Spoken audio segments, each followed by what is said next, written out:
अस्सलाम वालेकुम व्यूअर्स। जी, मेरा नाम सजाद अहमद मलिक है और आज जिसके बारे में मैंने वीडियो बनाई है वो है सेल्स टैक्स। सेल्स टैक्स जिसने बेसिक सीखना हो वो मेरी इस वीडियो से उसको काफ़ी सारी हेल्प इंशाल्लाह मिल जाएगी। लें जी, सेल्स टैक्स सबसे पहले तो जो बंदा बिज़नेस कर रहा है उसकी सबसे पहले ये बात होती है कि क्या मैंने सेल्स टैक्स में रजिस्टर्ड होना है या नहीं आना। तो मैं आपको बता सकता हूँ कि जनाब, अगर आप इंपोर्टर हैं तो आपको सेल्स टैक्स में रजिस्टर्ड होना होगा, और अगर आप एक्सपोर्टर हैं तो आपको सेल्स टैक्स में रजिस्टर्ड होना होगा, क्योंकि आपने पीएसडब्ल्यू का लाइसेंस लेना है और जो है वो लाइसेंस सेल्स टैक्स में रजिस्ट्रेशन के बगैर पॉसिबल नहीं है। इसके बाद आप मैन्युफैक्चरर हैं, आप डीलर हैं, आप डिस्ट्रीब्यूटर हैं, आप होलसेलर हैं, ये काम कर रहे हैं तो आपने लाजमी तौर पर सेल्स टैक्स में रजिस्टर्ड होना है। अब आती है बात रिटेलर की, सिर्फ वही बच गया। तो रिटेलर ने क्या सेल्स टैक्स में रजिस्टर्ड होना है जी? रिटेलर दो तरह के होते हैं, एक बड़े वाला रिटेलर, एक छोटे वाला रिटेलर। बड़े वाले रिटेलर को टायर 1 कहते हैं, छोटे वाले को टायर 2 कहते हैं। जो बड़े वाला रिटेलर है वो अगर वो कौन सा है? तो छोटे वाला तो होता है ये गली मोहल्ले वाला रिटेलर जो चीज़ें बेच रहा है, छोटी मोटी दुकान।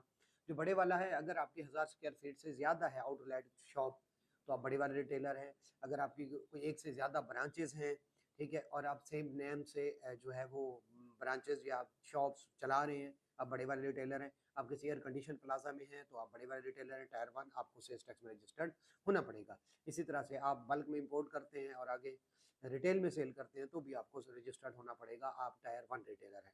अब टायर 2 क्या होता है जी? टायर 2 को बिजली के बिल के साथ लग के आता है, वो ये रिटर्न वगैरह फाइल नहीं करता। बिजली में बिल में किस तरह से लग के आता है? बिजली के बिल में उसका जो है, अगर उसका 20,000 तक है बिल, तो उसको 5% और 20,000 से ज़्यादा है तो उसको 7.5% ऑफ द बिल अमाउंट उसको सेल्स टैक्स लग के आता है, लेकिन वो इस तरह से खुद को सेल्स टैक्स में रजिस्टर्ड नहीं करता। अगर आपने जनाब, अब आपको सेल्स टैक्स में रजिस्टर्ड होना है, जनाब आपको सेल्स टैक्स में रजिस्टर्ड होना है, तो आप जो है क्या करें?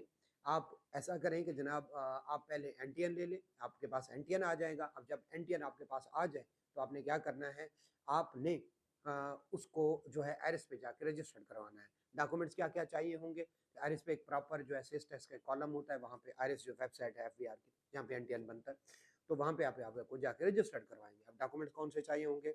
जनाब आपका बिजली का बिल चाहिए होगा, आपके मीटर का जीपीएस टैग फ़ोटो चाहिए होगा, आपका जो है बैंक अकाउंट्स मेंटेनेंस सर्टिफिकेट चाहिए होगा। और फिर जनाब, अगर आप एज़ ए मैन्युफैक्चरर जो है खुद को रजिस्टर्ड कर रहे हैं, तो आपके जो ऑफ़िस है, सॉरी, ऑफ़िस सबका चाहिए होता है, ऑफ़िस के जीपीएस टैग फ़ोटो। और जीपीएस टैग फ़ोटो क्या होता है? जिसमें लोकेशन आ रही होती है। और जो अगर आप मैन्युफैक्चरर हैं तो आपको अपनी जो मशीनरी वगैरह है उसका भी जीपीएस टैग फ़ोटोग्राफ देना पड़ेगा।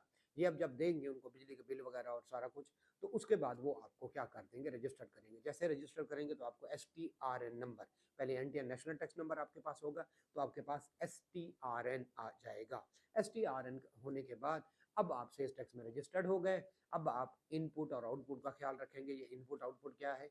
जो सेल्स आप करेंगे उसमें 18% टैक्स लगेगा, और वो आपका आउटपुट है, और जो आप परचेज करेंगे उस पे 18% आपको लग के आएगा, वो आपका इनपुट है। अब आपने आगे मंथली रिटर्न फाइल करनी है। मंथली रिटर्न फाइल करनी है, हर महीने के अलग-अलग रिटर्न फाइल हो। तो जनाब फिर इनपुट और आउटपुट, आउटपुट आपका पे करना है, इनपुट आपने उसमें से लेस करना है, तो जो बैलेंस अमाउंट होगी वो आप पे करेंगे। तो जनाब करेंगे कहाँ पे? आप आईरिस पे करेंगे, ठीक है? तो ये कुछ बेसिक रिक्वायरमेंट थी जो मैंने आपको बता दी। फर्दर जो लेक्चर होगा वो इनपुट कैसे एडजस्ट करते हैं, आउटपुट को कैसे करते हैं, तो जनाब वो इस पे होगा।